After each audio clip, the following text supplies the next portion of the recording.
Well, good morning, WellHouse Church. I'm excited to be with you again. I'm excited to see everyone and have everyone back in our homes, eating food and fellowshipping and devoting themselves to the teaching of the Scriptures. And that's what we're going to do right now. We're going to devote ourselves to the teachings of the Scriptures. And bittersweet, this is our last week in Restoration Stories. We've been in it since Easter, looking at all the ways in which God has restored people of faith in spite of them not acting like people of faith. And today we come to a very powerful story, but I think there's a key piece of it that's often overlooked in the way that Hebrews 11 talks about it, and then it's recorded in Exodus. You see, we've been going through all of these characters, and it's by faith so-and-so did this, and by faith so-and-so did this, and by faith so-and-so did this. But what we forget to see is all the things that so-and-so didn't do that he was supposed to do, or all the things he should have done that he didn't do, or the things he shouldn't have done that he did do. You see, nobody's perfect. And that's why we're in need of restoration. But in this one particular case, I think we're very quick to hold ourselves to a standard that God doesn't hold us to. Let me show you. In Hebrews chapter 11, beginning in verse 29, the text says, "By faith the people passed through the Red Sea as if it were dry land. But when the Egyptians attempted to do so, they were drowned." You see, this is right after Moses confronts Pharaoh, and they go through all 10 of these plagues that are in the first part of Exodus. And this is when they're leaving.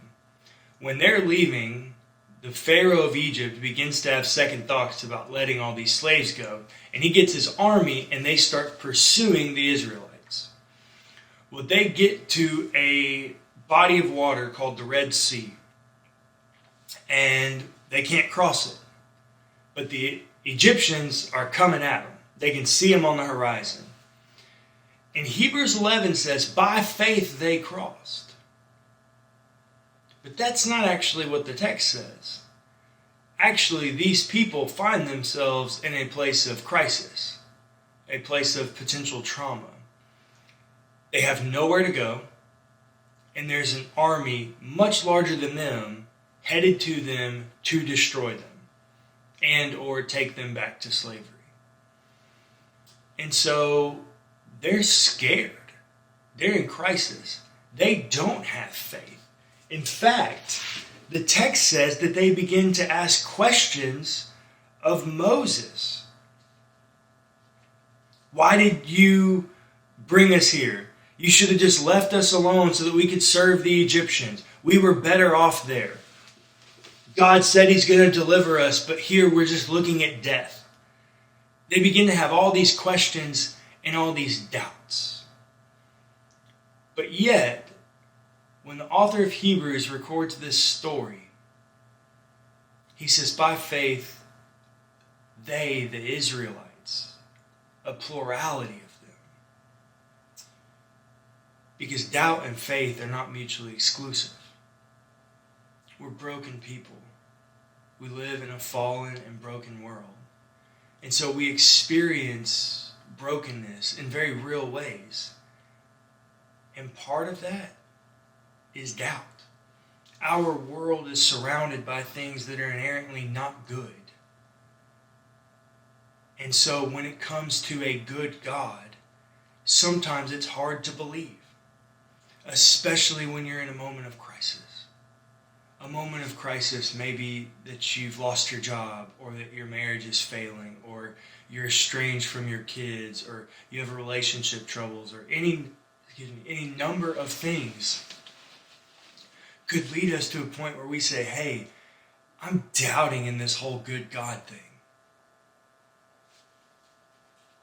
But that doesn't mean that restoration doesn't happen in spite of your doubts. We say it all the time. that if God is not big enough to handle your doubts and questions, your God is whack. Why would a God who created the world not be able to handle your doubts and questions?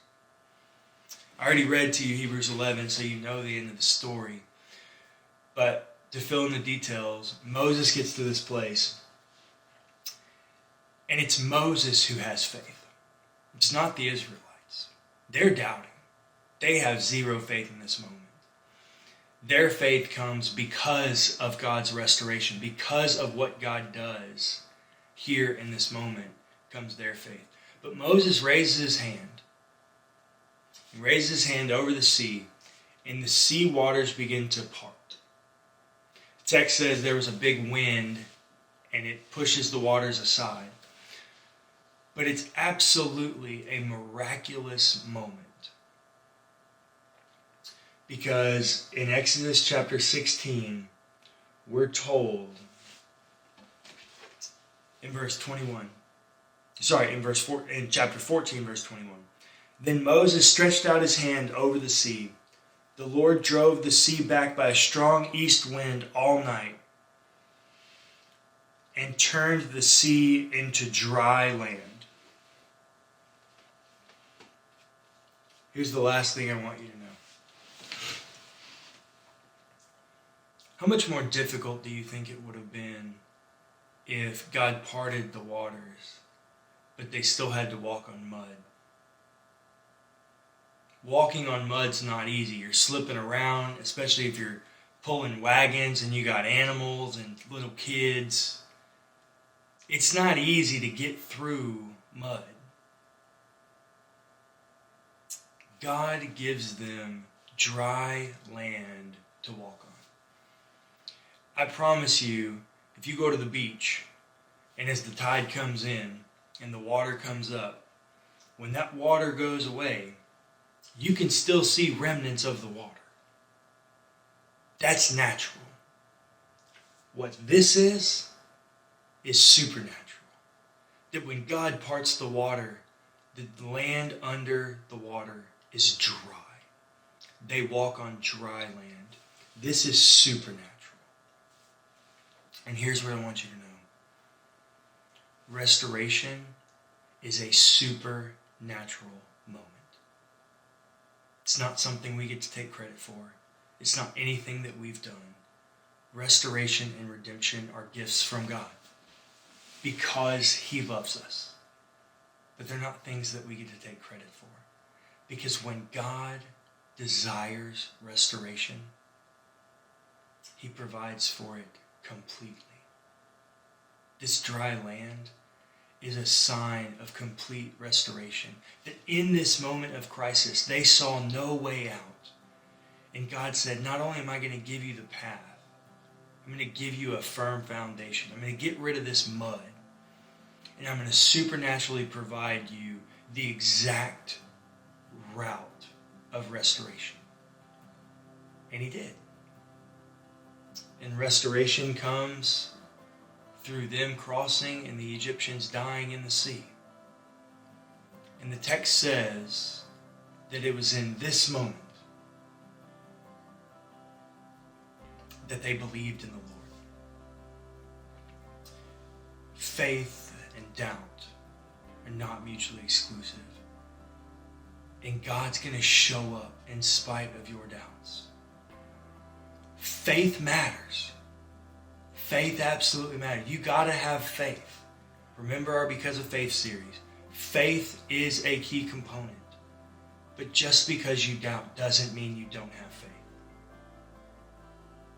And in moments of faith and crisis, God yields supernatural restoration.